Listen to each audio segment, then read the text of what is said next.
everyone, and welcome to another episode of From the Mount, a podcast from the campus of Mount Perrin Christian School.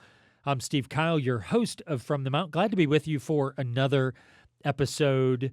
And if you, no doubt, you're probably not letting this just start. You've read the description, so you know exactly what we're talking about today.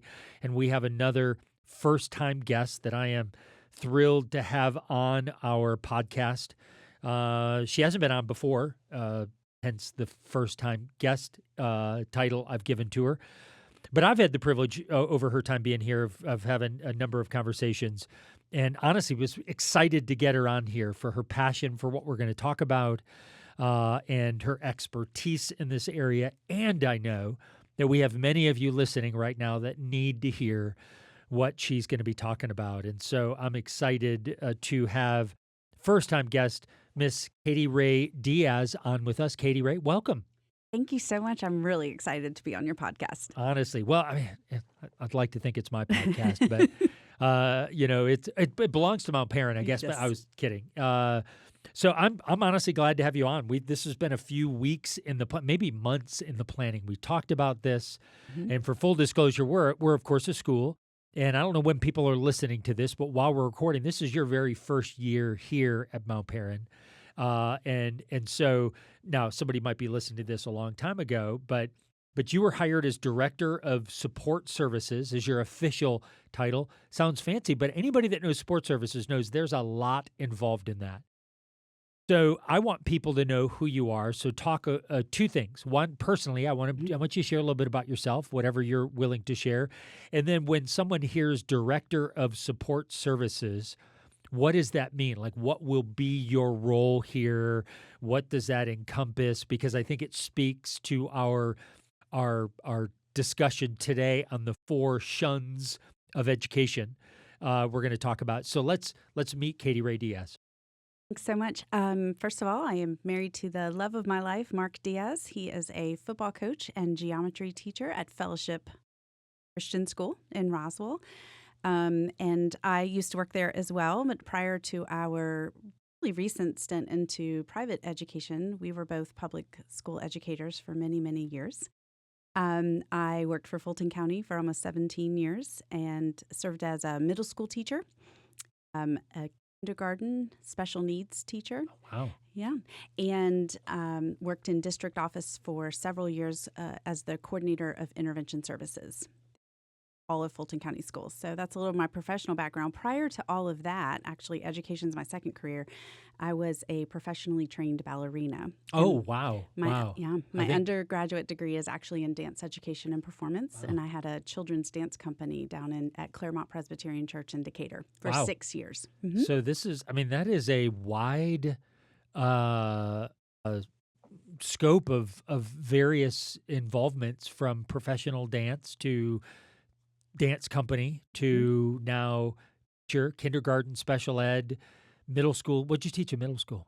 Science and social studies. Oh, so. Now because this sometimes happens when you teach. And reading. Were those your passions, or that's where they had a need and you're one of those teachers that can teach anything? I can teach anything. Okay. Science and social studies, quite frankly, was because there was a critical need in Georgia, and I could get Hope Scholarship to pay for my master's degree to go to Mercer. Got it. To fill a critical need, but I love science. Yeah. So I did that, and then 1 year was asked to teach social studies, so I did that, and then was able to go back to science.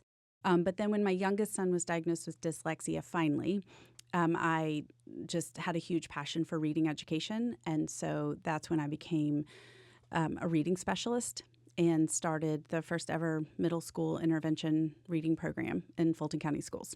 So, got it. Wow. Yeah. And so, which is now, fast forward, brings you up to Director of Support Services. So really quick, for someone who's listening who has not met you, most of our audience is school families. What will your role entail, this idea of Director of Support Services? Well, I'm brought into the conversation and consulted with anything that we do at Mount Perrin to support a student who is struggling on any level. So right now, my primary focus is in the academic realm with the program we call Directed Studies. So when we have a student who's struggling academically in any grade, even in preschool, Yeah. I'm brought into that conversation to talk about how we could better serve that student, how we collect data to track their progress, and then how we ultimately make decisions based on that data about what the next best step is for that student. And I support our I support our teachers in adapting their offerings in the classroom. And by our teachers, I mean the DS teachers. I support them, and when they have a child that's struggling, what are some things they could do differently to really help support that learner? Yeah. And honestly, our directed studies program is I'm going to say this and then ask a question because I'm actually not sure about this answer. At least, and I've been doing this 30 years at 5 private Christian schools. Our directed studies program is a unique one that I have not seen at the level that it's offered. How unique actually is it for a private Christian school? And maybe it's everybody has one and you're like, Steve, honestly, it's pretty common. Or some have things, but not at the level. So is what we offer unique for private Christian schools, or is it something that pretty much every Christian school offers? Many schools, especially in our area, offer something for struggling learners, but what I have found is they are much smaller and much more limited programming. Um, what we offer here at Mount Perrin is definitely broader, serves a broader need, a broader range of need, and we definitely are more adaptive to student need, providing a lot more direct support to students. Yeah. And so I do think it's very unique here. Yeah. Well, I know that our families that are a part of it are, I mean, just anytime I talk to a family, their appreciation level for what we do for their children, you'd think so I think it's an awesome, and the staff we have in there are fantastic. So, but let's start at the very beginning. It's called the 4 Tions of Education. And for someone, including, and I won't say me because obviously I'm familiar with these 4 terms, but for somebody who's just listening, first of all, when we say the 4 Tions of education, what are they? Well, we're talking about 4 different ways that teachers can intentionally respond to the diverse ways that their students learn and process information, and the different ways that they can demonstrate their understanding. So, if we're thinking about it on a spectrum, we would start with the lowest level of a way to address that, which would be differentiation, and that was something that we would offer to every student in our classroom. Differentiation is just the way we respond to the children in front of us, and I can get more into that. Yep.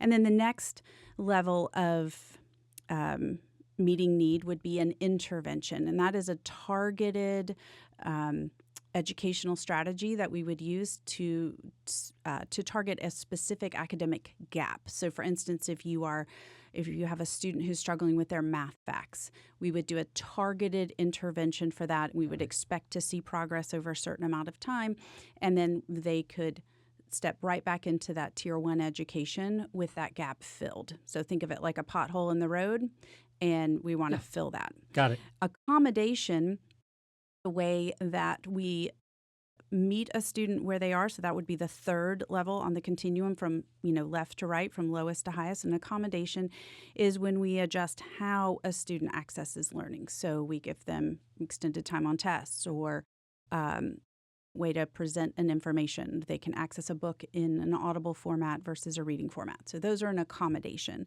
And then the final level is a modification, when we actually change what a student must learn. So we change what they learn, not how they access it or how we present it as a teacher. And so that's the highest level of how we would alter an educational setting to help students succeed. So, and that's great. So, and here's what's interesting, because this podcast is obviously geared towards our parents, and I think it's really important. How do you think, as we unpack, and we're going to, by the way, if you're going, that's it, that's all I'm getting. Now, we're going to look at each one in a little greater detail here, but just generally speaking, how will understanding these 4 things better serve the listening? So if I'm a listener right now, a parent listening, and I'm asking this, I'm like, why do I want to keep listening? I'm a mom or a dad, and I might not even know my son or daughter is in this category yet. Why is knowing these 4 things going to be helpful to me as a parent, regardless of where my child might be right now? So I've been in education for about 20 years. I've always worked with struggling learners. It's just my passion. And one of the things that I feel like we don't always do a great job of in education is helping parents understand the lingo. Sure. We have a lot of acronyms and words we use that are not part of the general vernacular that people understand if they're not in education. And so understanding truly what these words mean and how they apply to your child's education helps you have that really open conversation with the teacher, understand when your child comes home and tells you, they participated in this small group today or their teacher changed the test to a project, you'll understand and you have some words to attach to that and understand why that's happening and what that may mean for your child. And so I think it really helps you gain insight into how teachers are personalizing students' learning and how they're supporting your child's growth. Yeah. And if I'm maybe a parent of a younger child who has yet to maybe recognize potentially, hey, there might be something unique and different about my child's learning that I need to pay attention to. And I remember that podcast, and maybe there's somewhere I need to go. Again, not for you to diagnose your child if you're going, well, they're not it could just be they're 6 and they're not there yet. Let's just give them time. But I would look at this as helpful. And when you know those 4 words, you're like, oh, wow. And, of course, that Mount Perrin gets this in depth when it comes to not just, well, yeah, we show them up and they teach all the kids the same way. I think that's a really helpful perspective. Well, this is part of your child being known and loved, right? And so by being known, we understand exactly who your child is and how they learn best. And part of showing love is adapting that educational space to meet that child that is God's child in front of us and serving that child. Sure. So I think this is just integral, being known and loved. Yeah, I love it. So let's just dig right into it then. Okay. Let's hop into differentiation. That's the first one. And so talk a little bit about what does differentiation look like in the classroom setting, kind of. So if I'm, again, just listening, what does it look like? What is it? What does it look like? So first of all, I want to be clear. Differentiation is available to every student. This is a way to approach classroom teaching that's been around for many decades now. Our teachers do it on multiple different levels from kindergarten through 12th grade. It looks very different. This is not something that a parent really should come in and ask for because it's being provided. It is part of your Mount Perrin education. Sure. But when we differentiate instruction, the teacher knows the students in front of them and understands the concepts they're trying to teach and finds different ways to adjust that instruction to meet the needs of those learners. So last year, I might have taught ionic and covalent bonding on the board using colored markers, and my students might have gotten it very well, and they're really good at drawing Bohr models, and they, understand how those atoms can bond to make molecules. All right. But this year, that's not really working so well. So I might provide some other strategies like using M&Ms on a mat, which is a lot more kinesthetic and a lot more hands-on. Or I might have students who need one way to learn it and a different way. And so I might divide them into different groups and teach it in 2 different ways, right? So differentiation is just really providing, adjusting my instruction so that I am meeting the diverse needs of the students in my classroom. Yeah. So that can be different types of assignments too. If anybody's ever seen your child come home with like what's called a tic-tac-toe board. So there's, 9 assignments set up in squares and your child has to choose a tic-tac-toe. So just like you were playing the game, they have to choose 3 assignments, and teachers purposely design those so students can choose their method of showing how they've mastered a concept or mastered the learning that the teacher's asking of them. Sure. That's a great way to differentiate. Having multiple ways that students can demonstrate learning through project-based, right? Dr. Curlin and I were having a funny conversation the other day. You can give a student a test, offer a test or a project, and he and I both agreed we would always choose the test all day long. And never the project. I just don't love projects, but I'm great with a test. Give me the project, though, honestly. Right. I would take the project 100. 9 out of 10 times. Yes, and I know many students who absolutely would. And fortunately or unfortunately, we're in graduate school right now getting my specialists at Gordon, and I've had to do a lot of projects, and I've had to overcome my dislike of You're projects. a big girl now. Yes. God says, "Oh, I'm going to work on you there." So differentiation is just offering, is adjusting to the needs of the students in front of you, not always doing it the way you've always done it, really looking at assessments and do they really measure what you taught, and choosing various teaching methods, and even choosing different ways that we assess the mastery of concepts in the classroom. But that's available to everyone. Yeah. And I think it's important that our parents hear that and know that. And again, I don't know if that's always been the thing back in the 80s when I was in school. There was just one way you did things. And I think if you're maybe an older parent like me, you remember that, well, class just used to be a teacher lecturing, and that really isn't. And really, I'm married to a teacher, so full transparency. I have and not just because she's my wife. She doesn't listen to this podcast, so she will never hear me say she's actually a really great teacher.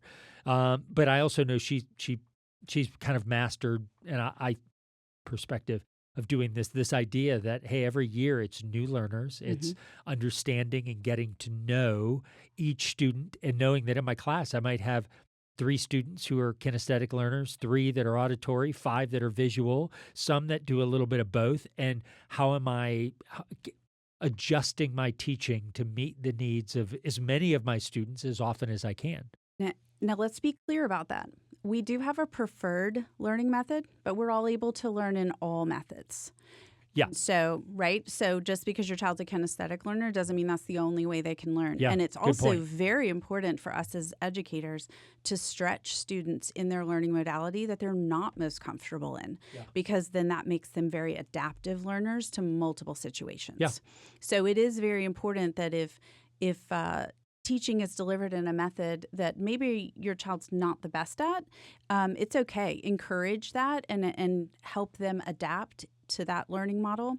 But it is important as educators that we're offering lots of different ways to access learning. Yeah, because once you get to college, you realize professors don't care how you learn most of the time. They just, here it is. Here's the way I'm teaching it. And that's why it's helpful, as you rightfully noted, that we're mixing that up a little bit, and we are encouraging. And if you're a parent listening, not emailing the teacher saying, "Well, that's not how they learn best."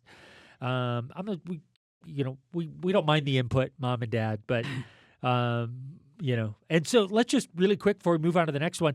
How does that fit? And I think this is pretty clear and obvious when you consider, as a Christ-centered school, focusing on doing this through the lens of Scripture. How does this really fall in this biblical worldview of teaching and learning, this idea of differentiation? Well, Scripture reminds us that each child is fearfully and wonderfully made, gifted by God in unique ways. So differentiated classroom really honors those God-given differences by nurturing each learner's strengths and supporting where they need to grow. But before we move on, I do want to cover one thing. I want to make sure we understand the difference between differentiation and extra help. Yes. Differentiation is what we do. It's proactive. It's prior to when teachers are learning or when planning for the classroom. They understand the learners in front of them, so they are purposefully building lessons with those differentiated strategies in place to meet those learners in front of them.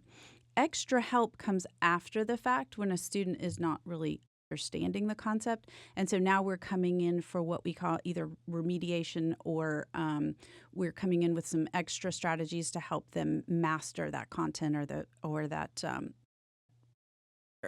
working on. So extra help is after the fact. Differentiation is a proactive strategy that's built into the entire concept of our Tier 1 educational. Sure, that's happening every day within the classroom, and it's not considered extra help. That's a great point. All right, so that brings us to the second shun, intervention. Intervention. Ooh, I love intervention. So intervention is what we use when students have identified gaps. So, for instance, I have a second grader who is still struggling with their vowel sounds. That is a gap, like a pothole in the road. So as they're trying to blend and segment words and use or learn new words, they're still struggling with those vowel sounds. So an intervention, it's very prescriptive, like a medication for an illness, right? I'm not saying that gap is an illness. I'm just saying if Yeah. you got strep throat, you would go get some Augmentin or some amoxicillin, and you would take that for a prescriptive amount of time. And in theory, your strep throat should go away and should be intervened for. That should be it. So an academic intervention is the same. We would pull a student or a group of students who are struggling with the same thing, and we would provide an evidence-based intervention. So an evidence-based intervention is something that has been proven by multiple outside parties, not just by the person who created it, Sure. right? And so that evidence-based intervention would be given for the students for a prescribed amount of time. It's generally 2 to 3 times a week, 10 to 15 minutes, roughly 6 to 8 weeks. And in that time period, we would take what we call progress monitoring data every 2 weeks, and we should see growth. So from where they started and the vowel sounds that they knew or did not know, and how that has grown in multiple different concepts or contexts with words. Short words, long words, nonsense words, that would be an intervention. It is scripted, it is for a short amount of time, and it is meant to produce deep growth. We consider an academic gap. So it's a part of content that has been covered previously that the student did not master at the time. Got it.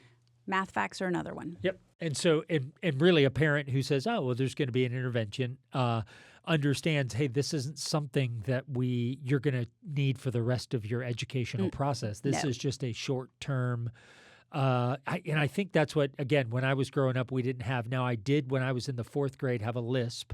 They identified that in speech therapy, and twice a week I was pulled out for about 15 or 20 minutes, and they walked me through speech exercises that, although my lisp occasionally comes out, worked. I mean, it was a short-term speech issue. I'm assuming that would be an intervention, That right? is absolutely an intervention. Another one people are familiar with that's outside the academic setting would be like physical therapy for an injury, right? You're not going to physical therapy for the rest of your life. Yeah. You're going to intervene. Hope not. If you are, someone's taking your money. Correct. Yeah. So yes, speech therapy is another great example of a intervention we provide here at school, but they're very short term, they're very prescriptive, and they're meant to close a gap. And how can parents, so when you think about this, because some people might go, interventions are something we as educators identify, correct? Correct. Is that so? We would identify that. So if I'm a parent and I get a phone call or I get I don't know how it comes, whatever form it may come in, how as a parent can I best be supportive? When an intervention is recommended,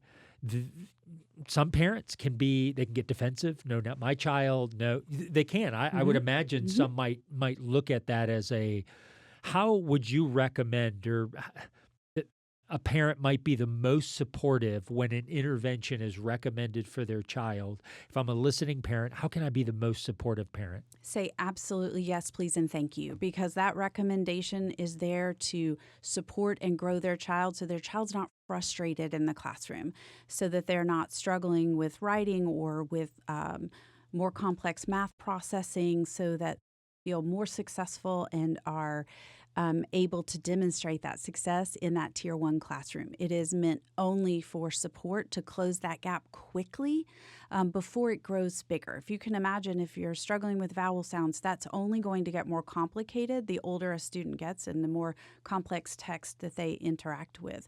So, ask pointed questions. What do you see as my student's gap or my child's gap, right? How can I support at home?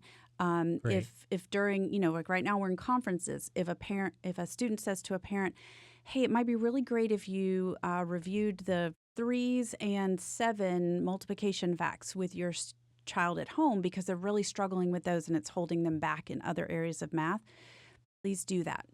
Review those math facts, give your child that extra exposure. But just know when an intervention is being done here at Mount Perrin, it will be evidence-based. It's been proven to work. We will let you know that data as it's progressing and let you know what we see as next steps.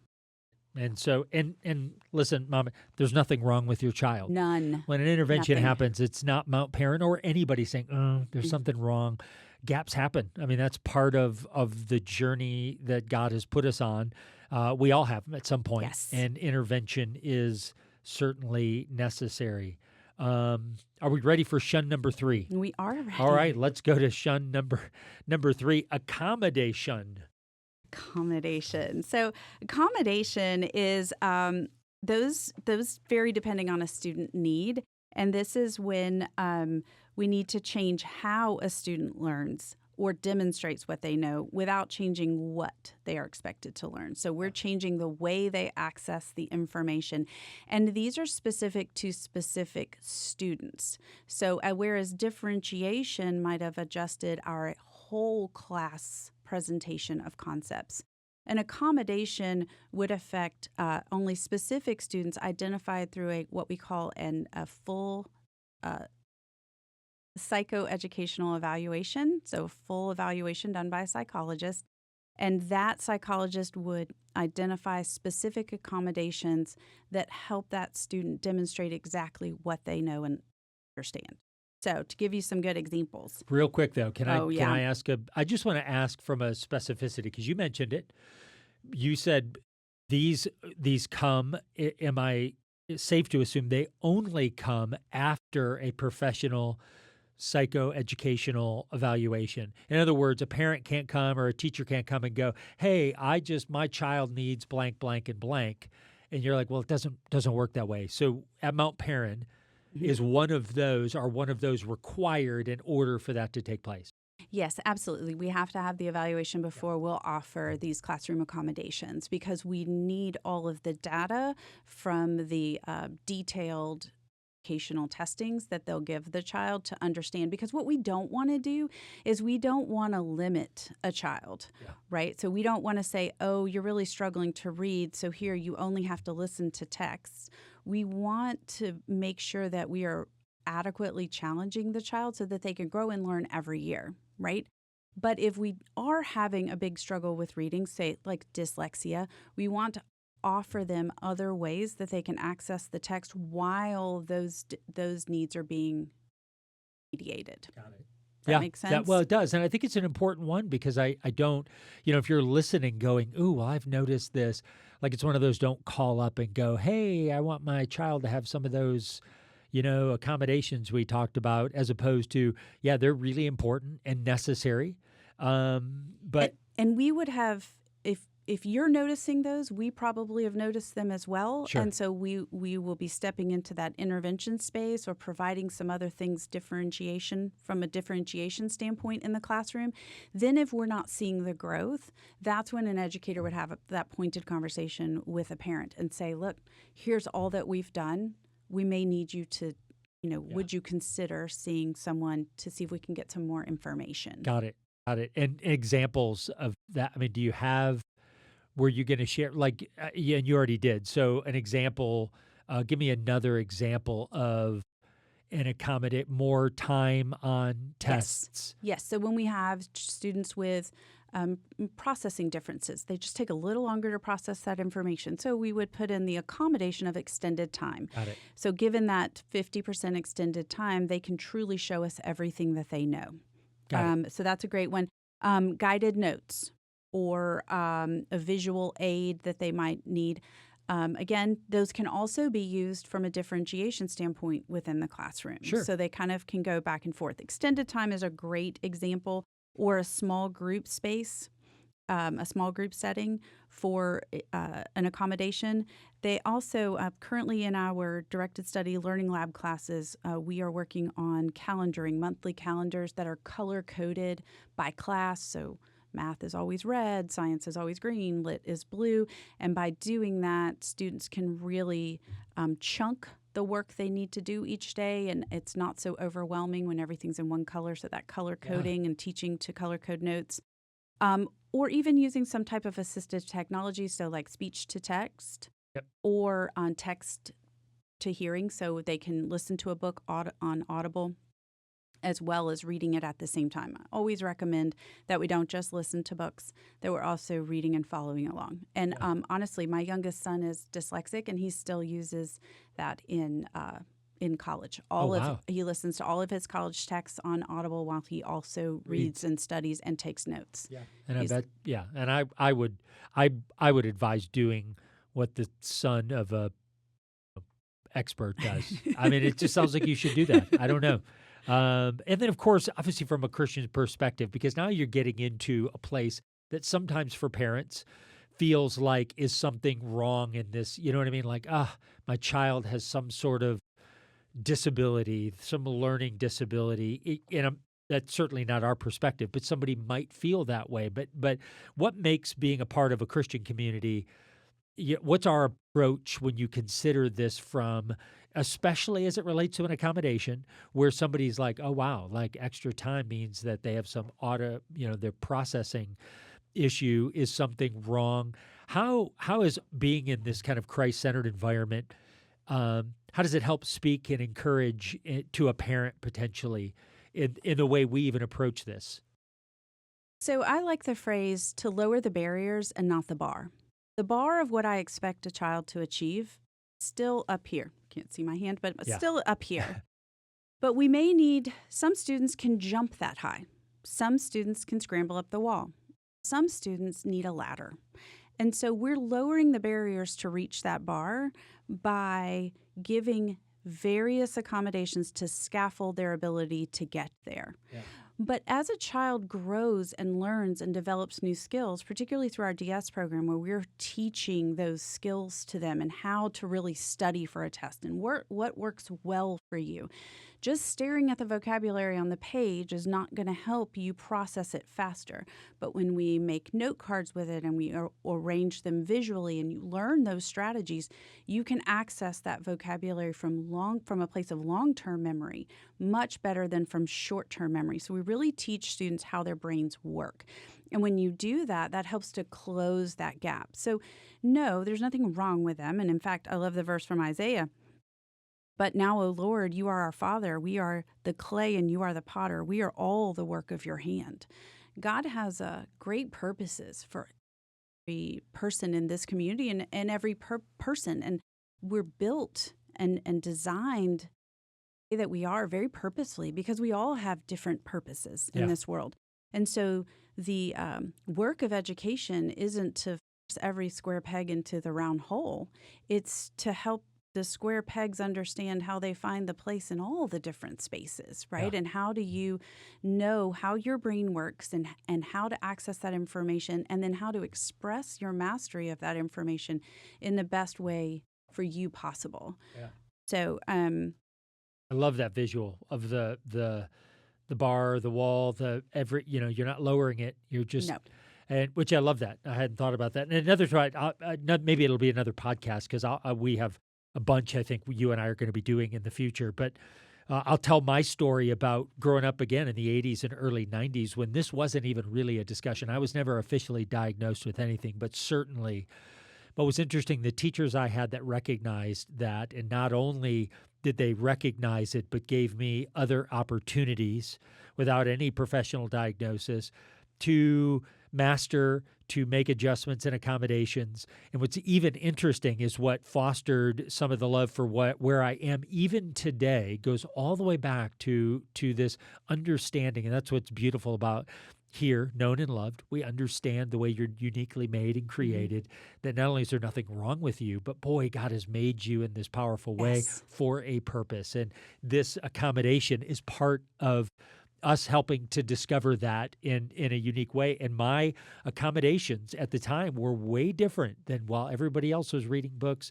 My teacher told me to go narrate books instead. And because she said, you've got a great voice for it, and I think you have a heart for this, and I think you'd learn it better. And so I'm going to send you into a studio and do this. And this is back in 1989. I love that. 1990, where podcasts weren't a thing, recording wasn't a thing, but it was like I felt weird at first and different. But I tell you, I thrived.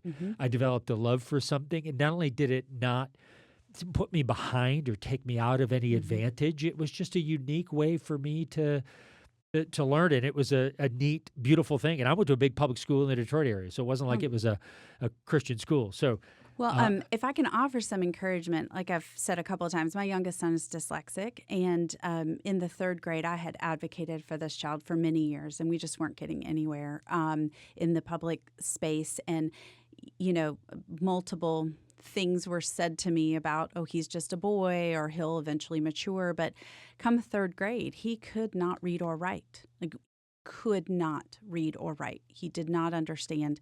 And so fortunately, God opened a path for him to go to the Swift School. And I say so many times that place saved my son's life.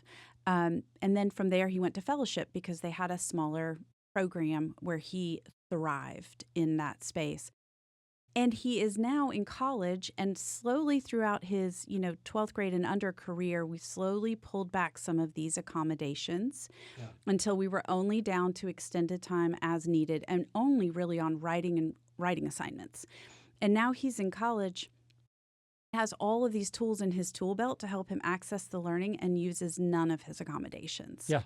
He doesn't use the testing center. He doesn't use any of those sources that are available to him because he had so much training in how his brain works and in how to love how his brain works and how to work with his brain that he can demonstrate that in any way that he's asked to in the college setting. I'm super proud of him. Yeah, you can tell. You should be. But also, I just think it's a beautiful reminder that where we are right now is not where our child is going to be or where we, in that frustration, or concern about our child will be later. Really seeing the long game here and how do the teachers here at Mount Perrin pour into our children so much to really teach them those skills with the idea that they stand really firmly in their own 2 feet, exactly as who God made them to be, once they leave our nests. Yeah, I love that. And I know that's encouraging to somebody right now, driving, running on the treadmill, whatever they're doing. They're encouraged right now. So let's get to the final shun modification.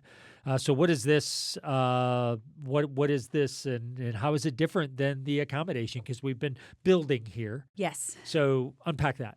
Okay, so modification is actually a change in what expect a child to learn. So this is where we change the actual educational outcome. And to be clear, this is something that is much better accessed in the public school setting with trained special education teachers, because at this point, grade level expectations are not actually always attainable for every person, and we need to change programming to help them learn exactly where they can, but then to move on and find their space. So this is only done after really strong instructional practices, differentiation, and accommodations are not getting us the results we need. So then we would modify the curriculum. But these decisions are never made lightly. And they reflect very careful discernment, lots of data collection, and that need to really meet a student where they are so that they can keep moving forward. Yeah. And so when you get to this level here, full transparency, I don't even know I think I know the answer to this question. When somebody needs advanced modification, is that something we even offer, or can most even schools at our level even offer that? No, we don't actually offer that. And in fact, the only schools that would offer anything like that would be schools that are specific for learning disabilities. But even a lot of those, say, school that specializes in dyslexia, their goal is to remediate the dyslexia and then dismiss a student back out into a tier 1 educational model where they can be completely successful. So their curriculum is modified, but with the lens of remediation. Got it. So no, this is not something we offer here. Yeah, in most, because like I said, I've been doing this a long time, and I've not seen this offered at any place outside of the public sector. But what would you say, now I know in my years of doing this over time, especially early on, when are modifications are they recognized early? In most cases. So if I'm a parent, I'm not going to see modifications come on late in middle and high school. Will I see those much, much earlier, correct? Correct. And so for instance, if I have a child with dyslexia, an accommodation, of course, would be the auditory version of the book along with the print version of the book. But if I have a child who really cannot cognitively read at a certain level, say at a high school level, and I give them a lower level passage, like a third grade passage. I have now modified that curriculum, and that would not be appropriate in a setting like this. So I can still teach them information, say, about the American Revolution, but it would be at a much lower level and would be expected for their peers. Sure. So that would not be something we would offer here because we want our students to stay at grade level. Yeah. And what's interesting, and I think applies, is again, your child is no less special or unique, or it's the because obviously there's a stigma that there can be attached to that. There's something wrong. Not only is there nothing wrong, this is exactly who God made them to be. He has a purpose and a plan for their life. And my guess is in your many years of doing this, you've seen this. I know I've seen this played out in students we've had to part ways with in my long career of doing this. What God is now doing in their life, it was a different path to get there than the traditional model, but no less unique, special, important, powerful, life-changing, transformative. And the work they're doing is no less, at whichever level, however you want to describe, important, kingdom worthy as anybody else's work. And my guess is you've seen the same. Absolutely. And that I have seen so many students who really did need that realm of truly specially designed education grow and flourish into the most amazing humans later. And that happens best when parents and families truly love and honor where that child is and truly support their growth as God designed them. Yeah. And it's beautiful to watch. Yeah. Yeah, it I really used to is. teach a special education kindergarten class, and it's just beautiful to watch them where they are now in their journeys. And it's not the same as a neurotypical peer, but it doesn't make it any less beautiful, wonderful, and special. Part of. Oh, absolutely not. And they remind us of the diversity of God's kingdom and the importance of love and compassion and honoring of people that God brings into our communities. So whether you're here now and you're wondering, and again, maybe you've got a child, a younger child, and you're the one, don't worry, stop worrying about where they're at. Just continue to love and support. But then also, as if we ever have to part ways with a family, it certainly wouldn't be done so without obviously prayer and conversation and communication. But know that the parting of ways is not I'm sorry you didn't make it. You did not only that, but God has such a beautiful, different, better plan for you than we could ever help meet here. And so have the confidence. So as we kind of wrap this up and kind of put a bow on it, let's talk really quick about communication.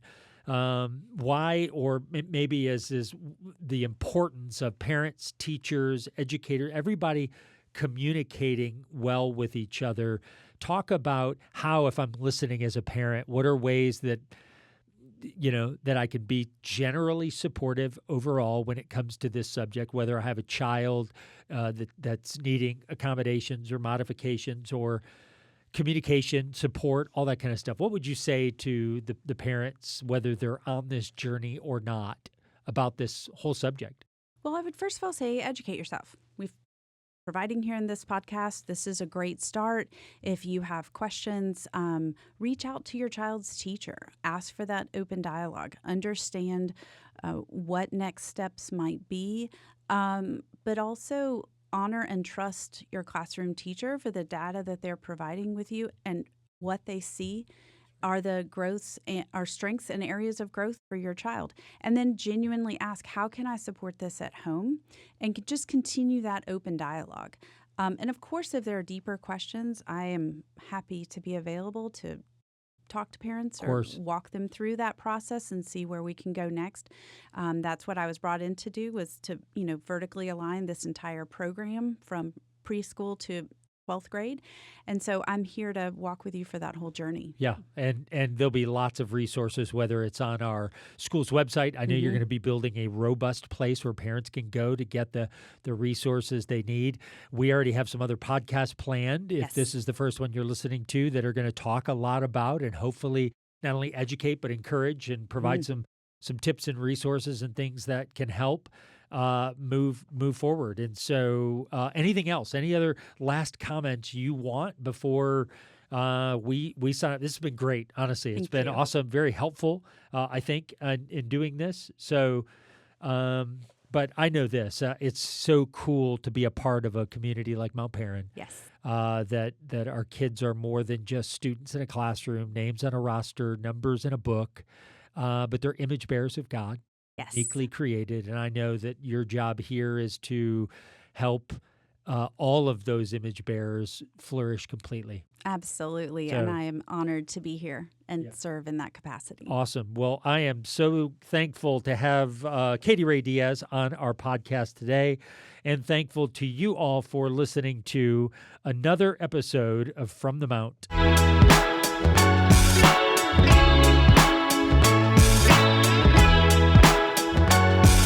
Like what you're listening to? Don't forget to like, share, or follow our From the Mount podcast.